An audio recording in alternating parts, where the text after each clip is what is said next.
408페이지 요한계시록 9장 13절에서 마지막 21절까지 좀 긴데요. 한 목소리로 천천히 읽어보겠습니다. 요한계시록 9장 13절 시작. 여섯째 천사가 나팔을 불매 내가 들으니 하나님 앞 금제단 내 뿔에서 한 음성이 나서 나팔 가진 여섯째 천사에게 말하기를 큰강 유브라데에 결박한 내 천사를 놓아주라 하니 내 천사가 놓였으니 그들은 그년 월스에 이르러 사람 3분의 1을 죽이기로 준비된 자들이로다. 마병 내 수는 2만만이니 내가 그들의 수를 들었노라.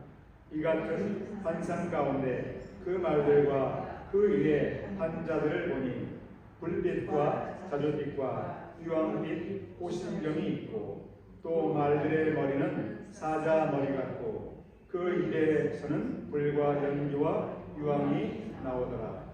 이 세 재앙 곧 자기들의 입에서 나오는 불과 연기와 유황으로 말미암아 사람 3분의 1이 죽임을 당하니라. 이 말들의 힘은 입과 꼬리에 있으니 꼬리는 뱀 같고 또 꼬리에 이레가 있어 이것으로 대하더라.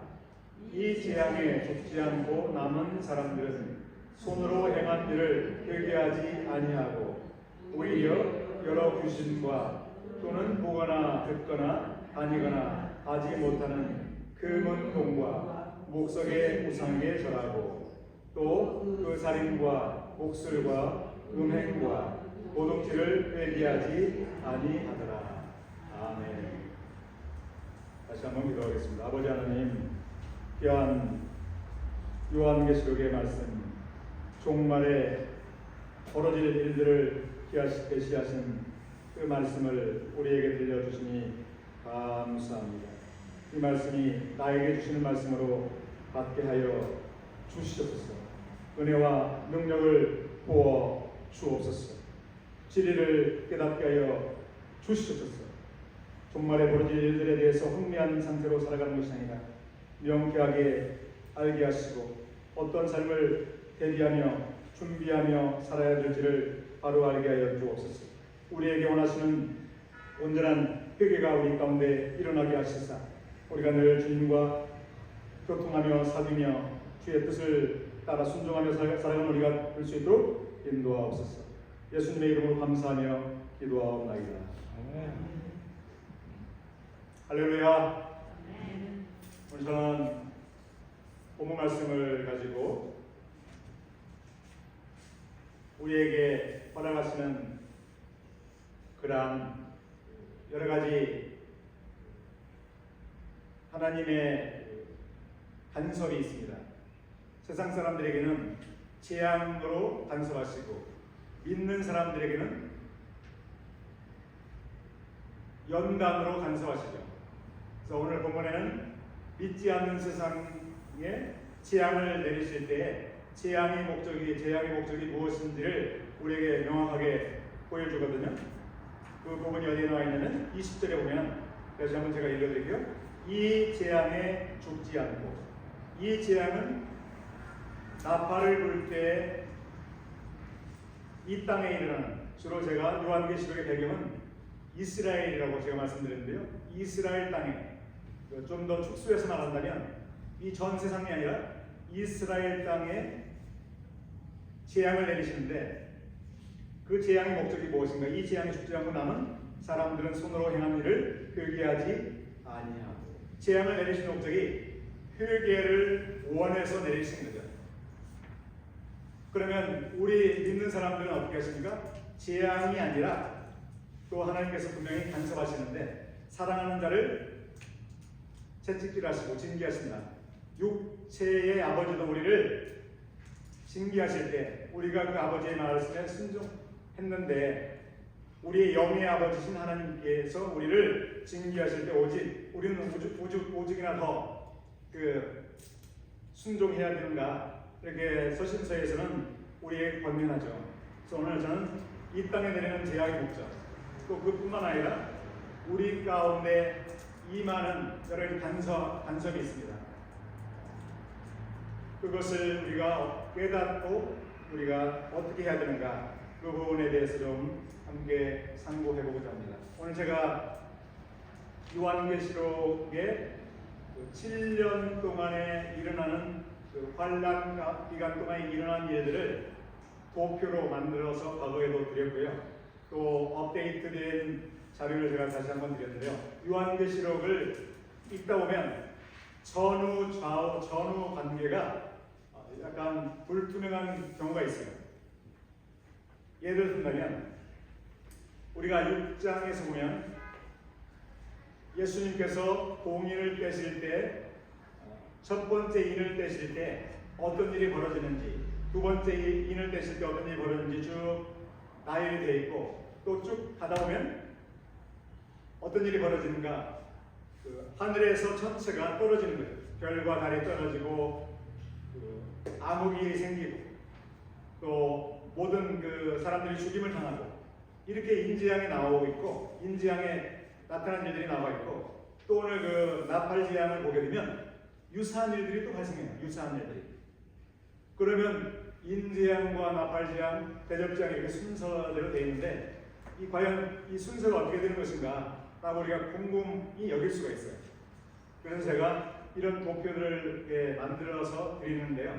그림을 좀 그려서 우리가 영광을 알기 위해서, 혼동하지 않기 위해서 제가 무조건 맞다라고 하는 말씀은 못 드리지만 최대한 제가 공부한 대로, 이해한 대로, 그리고 이것이 깨달아진 대로 정리를 한 그런 도표이기 때문에 충분히 구약 요한계시록을 읽을 때, 성경을 읽으실 때 도움이 되시리라 믿습니다.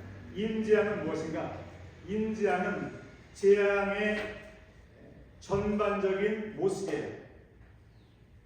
왜 그렇게 말씀드릴 수 있는가? 인지양 이후에 인지양의 7째 인을 떼실 때에는 나팔을 불 수 있는 그 준비가 되어지거든요. 7째 인에. 또 7째 나팔이 불려질 때는 또 대접재앙이 시작되는데, 그 얘기는 나팔재앙과 대접재앙은 어디에 들어가는가? 인재앙 안에 들어갑니다. 그래서 인재앙의 내용을 보게 되면, 인을 떼실 때 나타난 재앙들의 내용을 보게 되면 나팔을 불 때 나타난 재앙과 유사하고, 대접재앙에 일어나는 일들은 인재앙시에 기록된 내용과 비슷해요. 아멘? 이해하시죠? 인재앙은 재앙의 처음부터 끝의 윤곽을 보여주고 있어요. 그리고 그 7년 환란 동안에 나팔 재앙이 이게 임하는데, 그 단계들을 보게 되면 다 인재앙 안에 포함된 재앙들이기 때문에 우리가 혼동하지 않고 그것을 우리가 이해할 수 있습니다. 특별히 8장 1절에 보게 되면 7째 인을 떼실 때 하늘이 반 시간쯤 고요하다. 지난주에 함께 읽었던 부분인데요. 7째 인을 떼실 때 어떤 일이 벌어지는가? 6절에 보면 7 나팔을 가진 7 천사가 나팔 불기를 준비합니다. 성도들의 기도가 이제 개시가 된 후에 7 나팔을 이제 불게 되는데, 첫 번째 천사가 나팔을 부니까 7절에 보니까 피 섞인 오각과 불이 나와서 땅에 쏟아지네. 땅의 3분의 1이 타버리고 수목의 3분의 1도 다 타버리고 각종 푸른 풀도 다 버렸더라. 나팔을 불 때 첫 번째 나팔로 인해서 그 땅에, 이스라엘 땅에 임하는 재앙은 그 땅과 바다와 강들이 불로 말미암아 타버립니다. 그 부분이 어느 정도 타버리는가? 3분의 1이에요.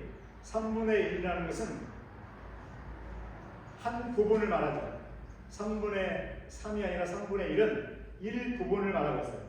에스겔서에 보게 되면 이스라엘 백성들의 불순종과 우상 숭배로 말미암아 재앙을 이제 계시하고 있는데, 재앙을 선포하고 있는데, 거기에 보면 에스겔서 5장 12절에 보게 되면 너희 가운데에서 3분의 1은 전염병으로 죽으며 기근으로 멸망할 것이요 3분의 1은 너희 사방에서 칼에 엎드러질 것이며 3분의 1은 내가 사방에 흩어버리고 또 그 뒤를 따라가며 칼을 때리라. 사람들의 3분의 1을 하나님께서 심판하신다는 것. 나팔 재앙은 대접 재앙과 달리, 대접을 쏟을 때 그 땅에 벌어지는 재앙과 달리 부분적으로 내리는 재앙이에요. 부분적으로. 그래서 3분의 1에 국한된다는 것은 나팔 재앙을 통해서 사람들로 하여금 깨닫고 회개하도록 하시는 과정이라는 거예요. 그래서 부분적인 재앙이죠. 부분적인 재앙을 내릴 때는 그 환경을 먼저 이제 환경에 재앙을 내려요. 사람들이 살고 있는 그 땅, 사람들이 마시고 있는 물, 사람들이 마시는 공기, 이런 것들을 먼저 이제 하나님께서 파괴함으로 말미암아 그들이 돌아오도록, 하나님께 돌아오도록 하는 그러한 과정인 것이죠. 또 둘째 천사가 나팔을 불면 어떤 일이 벌어진가 8절인데요. 바다에 천사가 나팔을 부니 불을 붙는 큰 산과 같은 것이 바다에 던져지네. 바다의 3분의 1이 피가 되고, 바다를 지금 파괴하시는 거죠. 3분의 1만 하시는 거예요. 부분적으로. 그리고 그러므로 말미암아 생명 가진 피조물들의 3분의 1이 죽는 거죠. 또 배들의 3분의 1이 깨지죠. 9절에 보니까. 그리고 셋째 천사가 나팔을 부니 어떤 일이 벌어지는가 10절인데요. 큰 별이 하늘에서 떨어지네. 큰 별이, 수많은 행성들이 있죠. 다 별들이라고 우리가 말하고 있는데, 큰 별, 작은 별도 아니고 큰 별인데, 큰 별들은 우리 지구보다 얼마나 더 크겠어요. 우리 지구도 우리가 크다고 생각하지만 우리 지구보다 큰 별들이 너무나 많거든요. 그 큰 별들이 하늘에서 떨어지는데 어떻게 되겠습니까? 강들의 3분의 1과 여러 물샘에 떨어지는데, 제한적으로 떨어지는데, 그러므로 말미암아 11절에 보니까 물이 쓰게 되죠. 물을 마심으로 말미암아 사람들이 죽는 것이죠. 3분의 1이 죽게 됩니다. 또 연이어서 넷째 천사가 나팔을 부니 어떤 일이 벌어지는지 12절에 나와 있는데, 12절에 해 3분의 1과 달 3분의 1과 별들의 3분의 1이 타격을 받아 그 3분의 1이 어두워지니 낮 3분의 1은 비추인이 없고 밤도 그러하더라. 해가 조금만 해가 조금만 어두워지게 되면 어떻게 되겠어요? 빛을 발하지 못하게 되면 얼마나 이 지구에 영향을 미치는 일들이 얼마나 심각하겠습니까? 기온이 폭락하고, 또 조금만 세게 비추면 열기로 말미암아 얼마나 사람들이 목숨을 잃는 일이 얼마나 국년에도 많았습니까? 자연재해로 말미암아 이 땅 가운데 살아가는 사람, 특별히 하나님께서는 요한계시록에 계시한 말씀은 누구를 대상으로 지금 증거하고 있는가? 유대인들을 구원하기 위한 하나님의 과정이에요. 그들을 구원하시기 위해서, 그들이 오래 심줄과 같은 그들의 마음을 깨뜨리시기 위해서 하나님을 섬기지 않고 마치 가나안 땅에 사람들이, 이스라엘 백성들이 가나안 땅에 들어가서 가나안 땅의 사람들이 섬겼던 달신과 해신과 아세라와 바알들을 섬기는 것처럼 살아계신 하나님이 아니라, 참 하나님이 아니라 창조주 하나님이 아니라 마귀로 말미암아 생겨난 종교를 가지고, 또 달신, 해신, 또 이런 수많은 잡신들을 섬기는 그 사람들을 깨뜨리기 위해서 누가 천지 우주 만물을 지었고 누가 지금도 천지 우주 만물을 다스리시는가를 하나님께서 이 재앙을 통해서 보여주십니다. 아멘. 그래서 그들은 그런 천재지변을 통해서 그들이 섬겼던 신들에게, 잡신들에게 아무리 기도해도 응답이 없잖아요. 마치 엘리야 선지자가 갈멜산에서 바알 선지자, 아세라 선지자와 함께 그 영적 대결을 할 때, 영적 전쟁을 벌일 때 그들이 바알 선지자, 아세라 선지자들이 아무리 부르짖어도 그들의 재물에는 불이 임하지 않았잖아요. 그들이 간구하는 간구에는 전혀 응답하지 않았잖아요. 그래서 엘리야가 제단에 물까지 부어서 물까지 부었던 악조건으로 만든 상태에서도 하나님의 불이 내려와서 재물을 태웠기 때문에 어떤 신이 살아계신 하나님인가, 어떤 신이 창조주 하나님이신가를 정확히 보여주셨기 때문에 그러한 천재지변을 통해서 세상 사람들, 특별히 유대인들이 세상 신들을 섬김으로 말미암아 그들이 얼마나 어리석은 그러한 사람들인가, 얼마나 자기들이 잘못 하나님을 섬겨왔는가를 깨닫고 회개할 수 있는 충분한 조건들이 마련해진 줄로 믿습니다. 그래서 이제는 그럼에도 불구하고 여전히 그들은 마음을 돌이키지 않음으로 말미암아 여전히 그 재앙의 강도가 이제 더 강해지는 거죠. 천재지변으로 말미암아 환경에 땅과 바다와 하늘과 수목 모든 것들을 타격하심으로 말미암아 그들로 말미암아 회개하도록 하셨는데, 그럼에도 불구하고 고래 숨줄과 같은 그들은 하나님께 무릎을 꿇지 않아요. 그렇기 때문에 여전히 이제는 강도를 높여서 이제 누구를 타격합니까? 마치 하나님께서 애굽의 바로 왕을 심판하실 때 자연 환경을 먼저 타격을 줌으로 말미암아 그들의 삶에 졸립이 어려웠잖아요. 그런데도 불구하고 끝까지 이스라엘 백성들을 놓아주지 않자 마지막에 어떻게 됐습니까? 마지막에 애굽 사람들의 첫 장자를 죽이는 거죠. 바로 왕의 장자도 죽임을 당하고 수많은 애굽 사람들의 장자를 죽임으로 말미암아 통곡 소리가 끊이지 않았잖아요. 그래서 그들이 기부업을 하도록 죽임을 당하기 때문에 그들이 사랑하는 아들을 잃어버렸는데 그 일이 누구로 말미암아 왔는지를 모세 선지자는 그들에게 명쾌하게 증명했죠. 우연하게 벌어지는 일이 아니다. 너희들의 장자는 다 죽임을 당했을지라도 우리 애굽 이스라엘 백성들의 유다 백성들의 장자는 죽임을 당하지 않았거든요. 이스라엘 백성들의 장자들이 죽임을 당했다면 그들이 오해할 수가 있지만 분명히 이스라엘 백성들의 장자들은 죽임을 당하지 않고 건강하게 무럭무럭 자라고 있었잖아요. 아멘. 그래서 마지막에 벌어질 재앙은 사람들의 죽임을, 사람들의 생명을 이제 심판하는 그런 일들이 벌어지는데, 다섯째 천사 9장 1절 함께 읽어볼까요? 시작. 다섯째 천사가 나팔을 불매 내가 보니 하늘에서 땅에 떨어진 별 하나가 있는데 그가 무저갱의 열쇠를 받았다.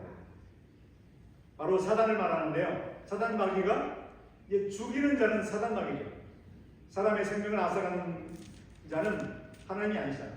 하나님이 악한 자를 사용하시는 거죠. 잠시 그들을 무저갱에서 이제 방면함으로 말미암아 그들이 사람들의 생명을 앗아가도록 하는데 이 방법이 있어요. 바로 3절에 보니까 황충이 연기 가운데로부터 땅에 나오매 그들이 땅에 있는 전갈의 권세와 같은 권세를 받았더라.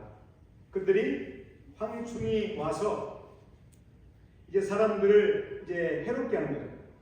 생명을 앗아가지는 않지만 그들이 고통을 경험하도록, 마치 전갈이 사람들을 쏠 때 엄청난 고통을 느끼고 견딜 수 없는 고통을 느끼게 됨으로 말미암아 회개하게 하는데, 이런 일들이 이제 벌어지는 거죠. 다섯째 천사가 그 일을 하도록 나팔을 불고, 또 여섯째 천사가 나팔을 부는데 어떤 일이 벌어지는가? 오늘 13절 함께 읽었는데요. 여섯째 천사가 나팔을 불매 내가 들으니 하나님의 금제단의 잿불에 한 음성이 나서 14절 나팔을 가진 여섯째 천사에게 말하기를 큰 강 유브라데에 결박한 내 천사를 놓아주라 하네. 그래서 그 이후에 나오는 거 보게 되면 실제 고통만을 당한 수준에서 이제 또 한 단계가 이제 전진하는데, 그 강도가, 재앙의 강도가 증가하는데, 그때는 죽임을 당하는 거예요. 고통만을 당하는 것이 아니라 죽임을 당하는 거예요. 죽임. 그래서 유브라데라는 이름이 있어요. 큰 강 유브라데는 어떤 강인가? 현재 이스라엘 그 경계를 말하지 않고 과거의 다윗 왕 때 이스라엘이 부강할 때, 솔로몬 할 때, 그래서 많은 영토를 차지했죠. 그래서 이스라엘 영토가 굉장히 넓었거든요. 그래서 거기에 보면 유브라데 강이, 그래서 유브라데 강의 그 강이라는 것은 이스라엘 땅과 이방 땅의 경계 지역이죠. 그래서 이방인들은 이스라엘 땅에 들어와서는 안 되잖아요. 주권의 국가이고 하나님의 선민의 나라이기 때문에, 선민의 국가이기 때문에 들어와서는 안 돼요. 그런데 이스라엘 백성들이 여전히 회개하지 않기 때문에, 하나님께로 돌아오지 않기 때문에, 예수 그리스도를 주님으로 영접하지 않기 때문에, 하나님의 메시아인 하나님의 아들 메시아를 영접하지 않기 때문에 그들을 심판하시는 거예요. 그들에게 재앙을 내리셔서 그들로 말미암아 회개하도록, 구약 성경에 증거된 메시아를 그들이 영접하도록 재앙을 내리시는데, 어떤 재앙을 내리시는가? 이방 땅의 군사들이 이스라엘 땅으로 쳐들어오도록 하는 재앙이 바로 여섯 번째 천사를 통해서 나팔을 불 때 일어나는 일이에요. 다른 것이 아니에요. 유브라데 전쟁, 이렇게 우리가 말할 수가 있어요. 그래서 저도 이 프린트몰에 거기에 보게 되면 한번 보실래요? 마지막 7년 환란기 플러스 31 이렇게 되어 있고, 맨 밑에 마지막 부분에 도표 3-1 마지막 7년 환란기, 그 7년 환란기는 적 그리스도의 출현부터 예수님의 재림 직전, 그 7년 환란기 동안 이스라엘 땅에서 이루어질 주요 사건, 이스라엘 땅, 그 무대가 이스라엘 주 무대가 전 세계가 아니라, 그렇게 봐야지 요한계시록을 이해하기 쉽습니다. 거기 보면 가운데 부분이 있죠. 왼쪽, 중간, 오른쪽이 있어요. 왼쪽 부분은 전 3년 반, 오른쪽 부분은 후 3년 반, 그리고 후 3년 반이 끝나면 상단에 보게 되면 줄이 있고요. 30일.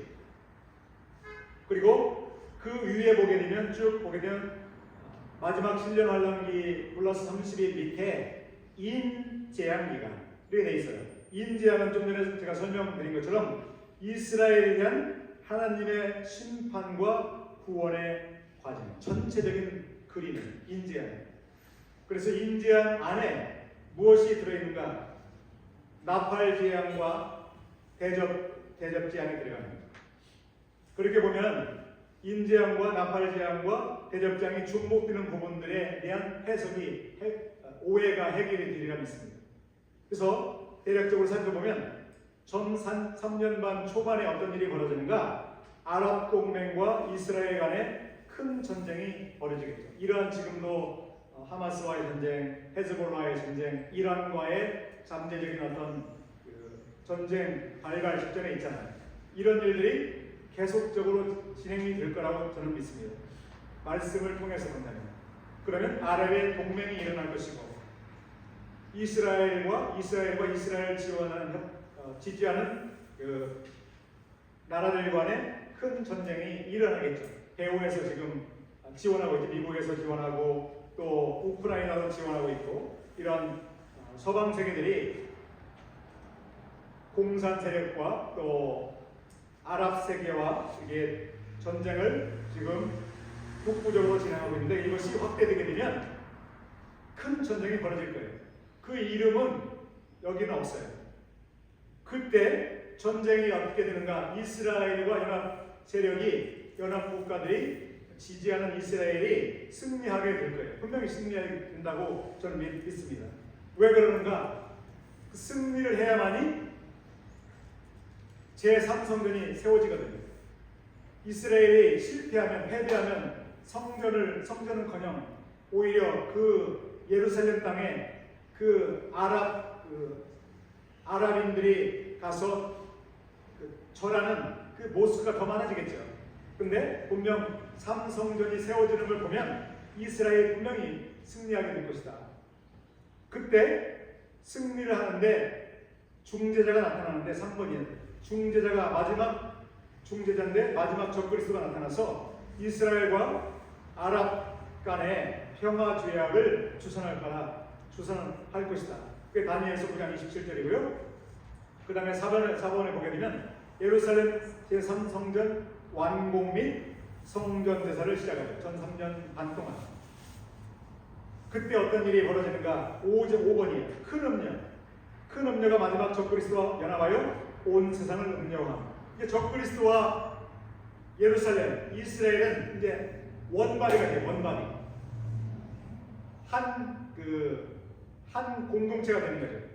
서로 목적은 다르지만 서로 화목하게 되죠. 그게 큰 음녀는 바로 큰 성 바벨론인데, 예수님의 십자가에 못 박힌 곳이에요. 예루살렘 성을 말하는 거예요. 요한계시록에 분명하게 큰 음녀, 큰 바벨론이 어디인가? 캐톨릭 교회가 아니고, 과거의 그 이탈리아 로마가 아니고, 아랍 국가가 아니고, 큰 음녀는 하나님을 섬겨왔지만 하나님께서 보내신 메시아 그리스도를 거부함으로 말미암아 거부하고 다른 하나님, 다른 메시아를 추구했던 이스라엘을 상징하는 거죠. 그래서 예루살렘 성을 말하는데, 그 큰 음녀가 마지막 적그리스도와 연합해서 이제 다른 나라를 음녀화하는 거죠. 온전하신 하나님, 예수 그리스도 안에서 나타나신 여호와 하나님을 섬기도록 하는 것이 아니라 나름대로 종교의 신들을 섬기도록 하고, 또 자기들이 섬기는 참 하나님이지만 참 하나님을 모독하는 그러한 일들을 함으로 음녀화한다는 거죠.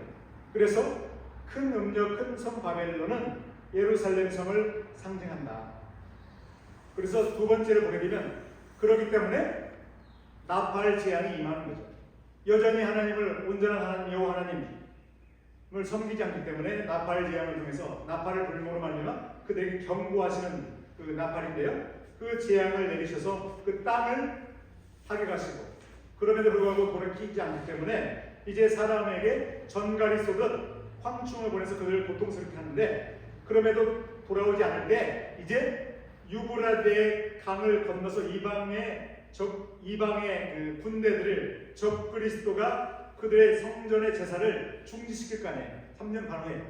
그러면 이스라엘 백성들이 적그리스도와 싸울 거 아니에요. 대적할 거 아니에요.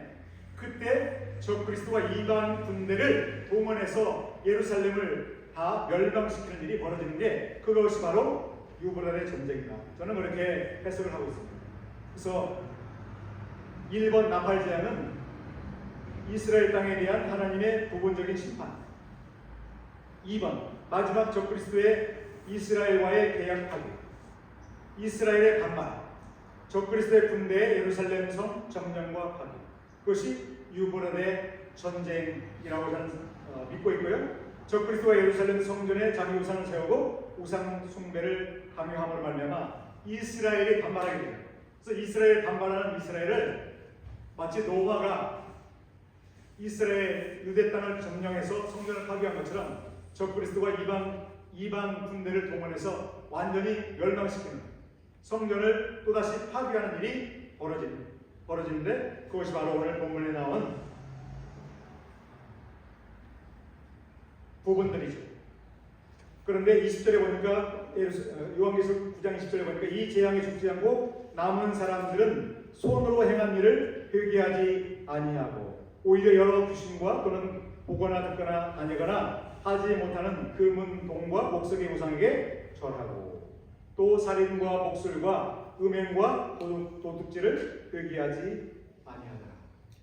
하나님을 섬기지 않을 뿐만 아니라 어떤 일을 벌어지는가? 거듭나지 않음으로 말미암아 악을 행하는데 21절이에요. 함께 읽어볼까요? 다시 한번 시작. 또 그 살인과 복술과 음행과 도둑질을 회개하지 아니하라.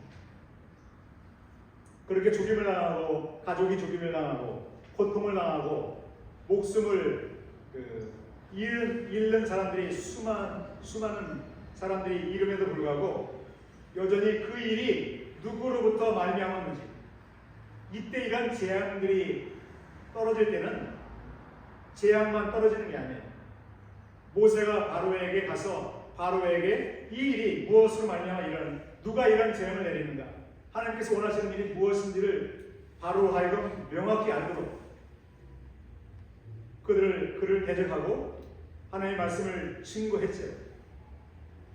믿음은 들음에서 나고 들음은 그리스도의 말씀으로 말미암습니다.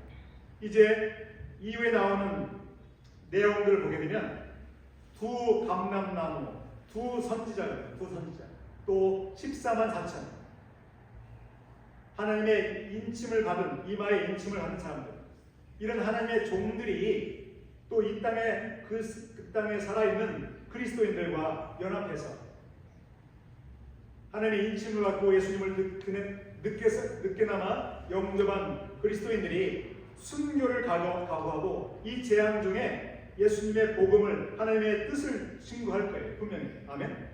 그래서 그들이 충분히 듣고 회개하도록 기회를 드리는데 그럼에도 불구하고 어리석게도 그들은 여전히 우상을 섬긴다는 거예요. 가나안 땅의 백성들처럼 유대인, 아랍인들처럼 종교인들처럼 힌두인들처럼 어제 대낮에 다음 숙제의 그 한 부분에 힌두교도들이 엄청 모였어요. 그리고 위에 보니까 각종 어떤 불상 같은 것을 자기들이 섬기는 불상 같은 걸 엄청 제단 위에 그 강단 위에 세워놓고 절하고 있다. 이 대낮에 무엇입니까? 여호와 하나님, 우리 만물의 창조주이시고 인간을 창조하신 살아계신 창조주 하나님을 멸시하는 거 아니에요? 멸시하는 거. 그런 일들이 지금도 벌어지고 있어요. 방법들이 다 다르지만 그러나 하나님께서 천지 만물을 다스리시고 재앙을 내리시는 것은 그들로 하여금 살아계신 하나님을 알고 회개하고 예수 그리스도의 보혈로 말미암아 구원받아서 하나님과 화목하게 되고 하나님의 자녀들로 천국에서 영원토록 영생을 누리도록 하기 위함인데 그럼에도 불구하고 회개하지 않아요. 여전히 악을 행해요. 살인과 복술과 음행과 도둑질을 회개하지 아니하고. 얼마나 악한 사람들이 많습니까? 얼마나 악한 일들이 많이 벌어지고 있습니까? 그러나 믿지 않는 사람들만 이런 악을 행하는 것이 아니라 좀 전에 제가 말씀드린 것처럼 우리 믿는 사람들도 거듭난 경험을 했지만 우리의 생각이 여전히 변하지 않아서 우리가 죄를 범하고 시기하고 또 원한을 여전히 해결하지 않고 서로 용서하지 않고 이런 살아가는 일들이 작지 않은 줄로 믿습니다. 믿지 않는 사람들은 이러한 재앙을 통해서 하나님께서 회개하도록 유도하시지만 믿는 사람들에게는 어떻게 하나님께서 인도하십니까?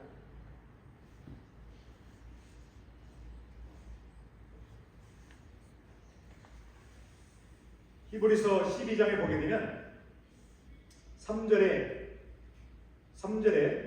너희가 피곤하여 낙심하지 않기 위하여 죄인들이 이같이 자기에게 거역한 일을 잘못인 일을 생각하라. 너희가 죄와 싸우되 아직 피 흘리기까지는 대항하지 아니하고. 우리가 죄와 싸운다고 싸우지만 피 흘리기까지 죽음을 각오하고 우리의 혈기, 우리의 생각을 십자가에 완전히 못 박지 않고 여전히 우리의 생각대로 우리의 혈기대로 살아가는 그 모습들을 지금 말씀하고 있습니다. 죄와 싸워야 되는데 또 죄를 범해요. 왜냐? 피 흘리기까지 대항하지 않기 때문에. 우리를 넘어뜨리고자 하는 세력들이 얼마나 많아요. 우리를 미혹하고 우리를 유혹하고 우리가 죄를 범하도록 우리를 부추기고 우리를 대적하는 일이 얼마나 많이 있습니까? 심지어 가족 안에서도 그런 일이 벌어지죠. 마지막 때는 사랑이 식어진다고 그랬어요. 사랑이 식어지기 때문에 또 인내하지 못한다고 그랬는데, 그러므로 말미암아 믿는 사람조차도 인내하지 못하고 사랑이 식어짐으로 말미암아 죄를 범하게 되는 거죠. 무엇 때문인가? 피 흘리기까지 싸우지 않기 때문에. 그렇기 때문에 하나님께서 우리에게 허락하시는 것은 무엇입니까? 5절에 나와 있어요. 히브리서 12장 5절. 또 아들들에게 권하는 것 같이 너희에게 권면하신 말씀도 잊었도다. 내 아들아, 주의 징계하심을 경히 여기지 말라. 주님이 징계하신다는 것. 믿는 사람들에게 고난이 찾아와요. 힘든 일이 벌어지는데 연단이라고 하는데 그 일들이 벌어져요. 질병으로, 또 가난으로, 또 어떤 갑작스러운 일들로 여러 가지 다 나열할 수 없는 여러 가지 일들이 벌어지는데 우연한 것이 하나도 없는 줄로 믿습니다. 아멘. 우리의 삶은 우연한 것이 없어요. 참새 한 마리도 공중에서 그냥 떨어지지 않잖아요. 하나님이 허락하셔야만 떨어지는데, 하물며 참새보다 더 귀한 하나님의 백성들이, 핏값으로 산 하나님의 백성들이 어찌 우연한 일이 있겠어요? 그래서 주의 징계가 있는데 주의 징계를 경히 여기지 말라. 그의 꾸지람을 받을 때 낙심하지 말라. 왜 낙심하지 말아야 되는가? 징계를 당할 때 주께서 그 사랑하시는 자를 징계하시고 그가 받아들이시는 아들마다 채찍질 하십니다. 7절 너희가 참으면 징계를 받기 위함이라. 하나님이 아들과 같이 너희를 대우하시나니 너희가 아버지가 징계하지 않는 아들이 있으리요. 만약 징계를 받지 않고 악을 행해요. 잘못된 일을 행하고 예수님을 영화롭게 하지 못할 때 형통해요. 잘 살아요. 어려운 일이 전혀 없어요. 징계가 없다면 어떤 일이 벌어져요? 어떤 사람인가? 하나님의 아들이 아닌 것이 거의 확실할 수가 있어요.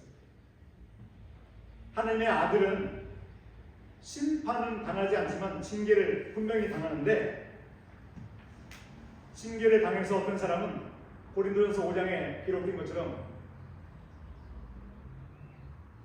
사도 바울이 기록한 것처럼 데려가세요. 목숨을 데려가시는 거예요. 갑작스럽게 어느 날 목숨을 잃어요. 그 사람이 천국에 가지 못하는 것이 아니라 하나님의 자녀임에도 죽임을 당하는 사람이 반드시 있는데, 왜냐? 회개하지 않을 때. 징계를 여러 번 당했음에도 불구하고 회개하지 않을 때 벌어지는 일은 목숨을 데려감으로 말미암아 더 이상 그가 악을 행함으로 말미암아 그가 얻었던 지금까지 살아왔을 때 헌신했던 일들에 대한 상급을 잃지 않도록, 더 이상 하나님의 영광을 가리지 않도록 데려가실 때가 있어요. 그런 우리가 소식들을 듣지 않죠. 어떤 목사님은 갑자기 소천하셨어요. 젊으신 분이. 그분을 설명할 때 우연한 일이 아니다. 무엇 때문인가? 하나님이 간섭이 있기 때문에. 그를 돌이키시는 하나님께서 돌이키심을 기대하고 있는데 여전히 돌이키지 않을 때 벌어지는 일들 중에 하나가 될 수가 있다. 그래서 히브리서 7장 12장 7절에 너희가 참으면 징계를 받기 위함이다. 징계의 과정을 통해서 우리가 인내해야죠. 징계의 과정을 통해서 우리가 돌이켜야 될 줄로 믿습니다. 아멘. 믿지 않는 사람들만 하나님께서 심판하시는 것이 아니라 믿는 사람들은 심판에서는 면제받지만 지옥불로는 보내지 않으시지만 징계를 통해서 회개하도록, 그리고 돌아오도록. 징계는 다 받는 것이거늘 너희에게 징계가 없으면 사생자여 친아들이 아닙니다.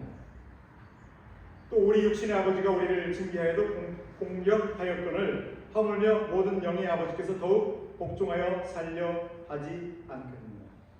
하나님께서 우리를 징계하실 때는 나를 사랑하시는 하나님인 것을 우리가 깨달아야 될 줄로 믿습니다. 하나님이 살아계시지 않아서 지금 어떤 고난이 오는 것이 아니라 하나님이 살아계시기 때문에 우리를 간섭하시는 과정인 줄로 믿습니다. 10절의 결론이죠. 10절 11절입니다.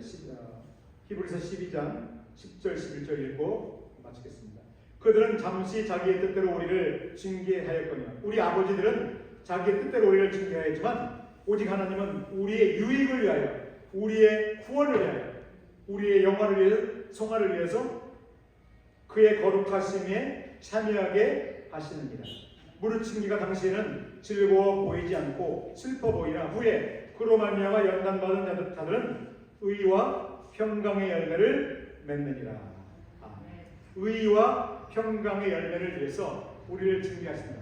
징계는 수도 없이 많은 방법이 있을 거예요. 우리가 다 헤아릴 수 없지만 우리 본인들은 하나님께서 나를 간섭하시는가, 나를 연단하시는지를 우리가 기도할 때 깨닫게 될 줄로 믿습니다. 성령께서 우리가 이 일이 나에게 왜 찾아왔는지를 위해서 깨닫게 하실 때 우리가 깨닫고 돌이키게 되면 어떤 일이 벌어지는가? 의와 평강의 열매를 맺게 되는 줄로 믿습니다. 사랑하는 성도 여러분, 요한계시록은 불신자를 깨우치시는 그러한 목적보다도 배경상 유대인들을 깨우치는 목적으로 이제 기록이 되어 있고 회개를 위해서 기록이 되어 있는데 또 우리 그리스도인들은 그러면 제일인가? 그렇지 않습니다. 마지막 때에 우리는 반드시 재앙의 기간에 불신자들에게 예수 그리스도의 복음을 전하는 일에 최선을 다해야 될 줄로 믿습니다. 그러기 위해서는 이 땅 가운데 우리가 거룩한 삶을 살아야 되고 어제 어떤 스페니쉬 여인인데요. 아주 젊은 여인인데 결혼한 분인데 여기서 태어난 분이에요. 우리가 이제 전도지를 가지고 복음을 전하는데 저보고 그래요. 싸우지 말라고. 전도할 때 싸우지 마십시오. 제가 싸운 건 아니거든요. 근데 이제 저에게 권면하는 게 싸우지 마십시오. 주님의 사랑을 나누십시오. 아멘. 우리가 싸우거나 잘못 싸우거나 가족들 간에 싸우거나 또 이웃들 간에 싸운다면 어떻게 되겠어요? 전도의 길이 막히잖아요. 그래서 사랑하십시오. 사랑을 보여주십시오. 네, 저한테 하나님의 첫 번째 계명이 무엇입니까? 물어요. 그래서 하나님의 계명은 여호와 하나님을 사랑하고 이웃을 내 몸 사랑하는 것이 계명입니다. 그랬더니 이렇게 그분이 어떻게 말하냐면 이웃을 내 몸과 같이 사랑하라고 하셨습니다. 내 몸과 같이. 나의 몸을 우리가 되게 사랑하잖아요. 소중히 여기고 나를 위해서 사는 것은 내 몸을 사랑하기 때문에 그러는데 내 몸과 같이 사랑하십시오. 이게 첫 번째 계명입니다. 그렇기 때문에 우리는 사랑을 나눠야 됩니다. 사랑을 하지 않으면 전도가 막힙니다. 이렇게 저에게 권면을 하는 것은 무엇입니까? 우리가 전도를 할 때 충분히 예수님의 사랑의 마음을 품고 전해야 된다. 사랑의 마음을 품고 사랑을 하는 가운데 전할 때 그들이 하나님의 사랑을 깨닫고 주님께로 돌아오게 될 줄로 믿습니다. 이 시간 우리가 미처 우리가 받은 예수님의 사랑을 증가하지 못해서 전도의 길이 막혔다면 우리가 돌이켜야 될 줄로 믿습니다. 그렇기 때문에 우리에게 또 연단이 찾아올 수가 있거든요. 그것을 끝나버리는 것이 아니라 우리가 잘못된 일을 행할 때 그것으로 딱 끝난다면 우리는 사생아가 되지 않은 사생아가 아닌가를 우리는 의심해봐야 돼요. 그러나 분명히 하나님은 우리를 자녀로 삼았다면 분명 우리가 순종하지 않을 때는 분명 그 부작용이 생겨요. 왜? 우리를 회복시키기 위해서 의와 평강의 열매를 맺게 하기 위해서 분명히 간섭하시거든요. 우리의 삶 가운데 분명히 그것을 우리는 반드시 깨우쳐야 되는데 그래서 우리는 다시 회복해서 사랑을 나누고 복음을 나누는 그런 삶으로 우리가 나아가기를 이 아침에 주의 이름으로 다시 한번 간절히 소원하며 축복합니다. 기도하겠습니다. 아버지 하나님, 주님의 말씀은 하나도 땅에 떨어질 수 없습니다. 오늘 요한계시록의 말씀, 유대인들에게, 불신유대인들 또 이방인들에게 재앙을 통하여 3분의 1의 치명적인 죽음을 통하여 하나님이 우주 만물의 창조주이시고 천지 만물을 다스리시며 생사 화복의 주관자임을 그들이 알도록 함으로 말미암아 잘못된 잡신을 섬기며 지금도 수많은 우상들을 섬기며 하나님의 이름을 모독하며 주인을 알아보지 못하는 사람들을 다스리는 것을 깨달았습니다.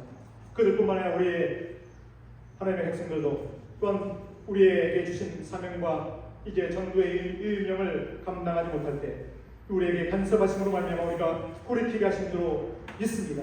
주여, 우리에게 벌어지는 일을 그저 방관하지 않게 하시고 날마다 깨어 기도함으로 말미암아 나에게 왜 평안이 찾아오지 못하는가, 나에게 어떤 어려움이 왜 해결되지 못하고 기도가 응답되지 못하는지를 이제 깨닫게 하셔서 주여, 정말 돌이키게 하시고 정말 주님의 계명과 위임령을 따라 수임받는 우리가 될 수 있도록 최선을 다할 수 있도록 우리 모두를 축복하여 주시옵소서. 회개의 영을 부어 주옵소서. 회개하고 자복함으로 말미암아 멀어졌던 하나님과의 관계가 가까워지게 하시고 아름답게 쓰임받는 우리 모두가 될 수 있도록 축복하여 주시옵소서. 우리 주 예수님의 이름으로 감사하며 기도합니다. 50장 찬양하며